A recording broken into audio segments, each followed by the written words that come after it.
The stage has been set in the lightweight division, in the boxing lightweight division. Back on Halloween 2020, you had Gervonta Tank Davis versus Leo Santa Cruz.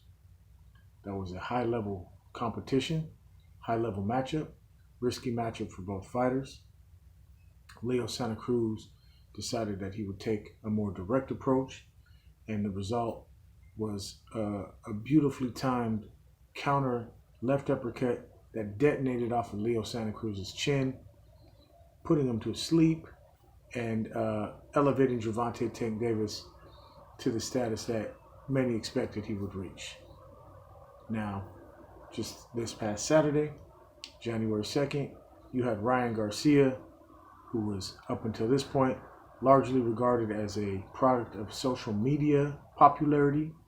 We all knew he had talent and ability, speed, skills, but who he was, who he is as a fighter was still in question. Well, he faced off against a very worthy contender in Luke Campbell, and he faced adversity, and he showed us that he can overcome adversity. He's more than just a pretty face, more than just a Instagram model-esque type of fighter. He took a mean left hook from Luke Campbell early in the fight in the second round, which dropped him.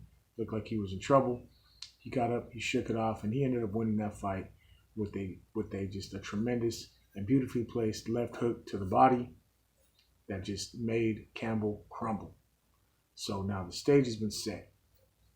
Davis and Garcia have had a bit of a war of the words in the past, but that was definitely ramped up post-fight. Garcia straight up called out Davis, and the stakes have been driven up. The stakes have gone even higher because now it seems like they're on a collision course. In a yet-to-be-released episode of Hot Boxing with Mike Tyson, his popular podcast, in his latest edition, as he shared with us on Instagram through clips, he's had Ryan Garcia, and apparently within the context of that podcast, they got Tank Davis on FaceTime, and him and Tank Davis and Ryan Garcia were able to have a verbal face-to-face via FaceTime within the context of Mike Tyson's Hot Boxing podcast.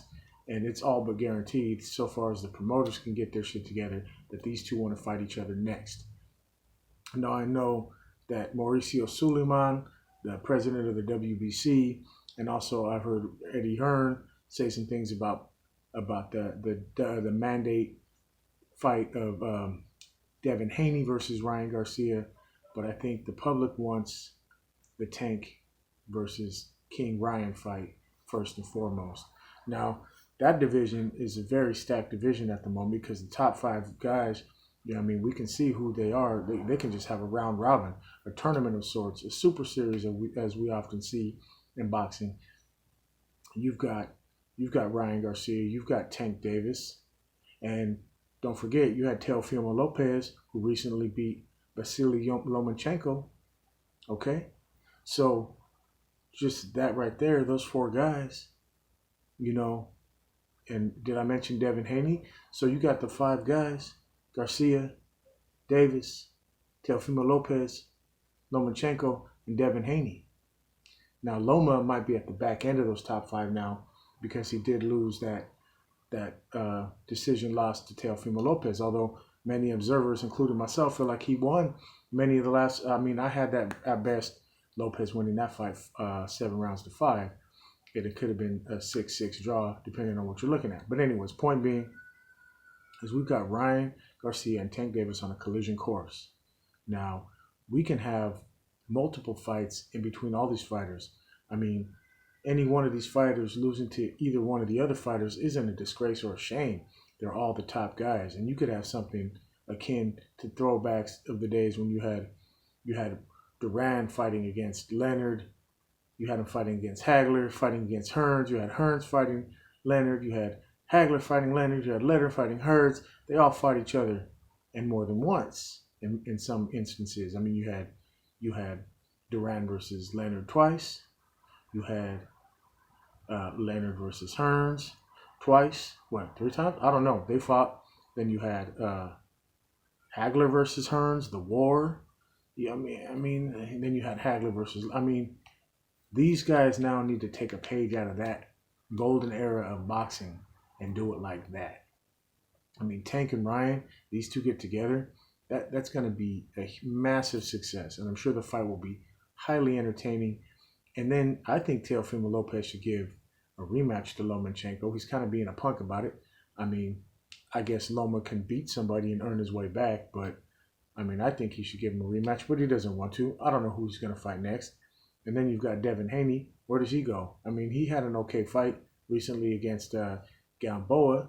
I mean, he won, but it wasn't in impressive fashion. But Gamboa's always been a tough out, but he's kind of been relegated to gatekeeper status at this point. But the point I'm trying to make is the stage is set for these five guys over the course of the next few years to just really make a name for themselves in the annals of boxing history.